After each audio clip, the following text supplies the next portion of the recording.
আসসালামু আলাইকুম সবাইকে। আশা করি সবাই ভালো আছেন। অনেকেই বলে যে রাগী মানুষের মন খুব ভালো হয়, কিন্তু রাগের সময় বলা কথা, রাগের সময় বলা অ্যাক্টিভিটি, সেগুলোর ইম্প্যাক্ট কিন্তু সবসময় ভালো হয় না।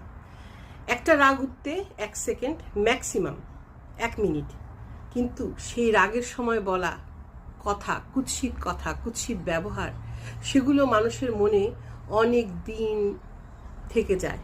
কোনো সময় সেটা হিলও হয় না। অনেক সময় সেই রাগী মানুষগুলো অনেক দূরে চলে যায়।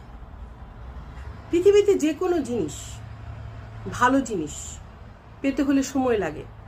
যে কোনো ভালো জিনিস সময় নিয়ে ঘটে, সেটা হিল হোক, ভালো রেজাল্ট হোক, ব্যাক টু গুড ট্র্যাক হোক, যে কোনো কিছুই ভালো কিছু সময় নেয়, সময় নিয়ে হয়ে থাকে।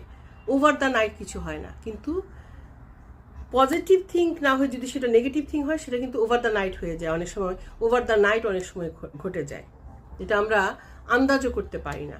তাই সবসময় ভেবে দেখবেন যে যে কোনো নেগেটিভ জিনিস, সেটা রাগই হোক বা অন্য কিছু হোক, আমরা করতে গেলে একটু সময় নিব, চিন্তা ভাবনা করব যে এটা আমার করা উচিত কি উচিত না।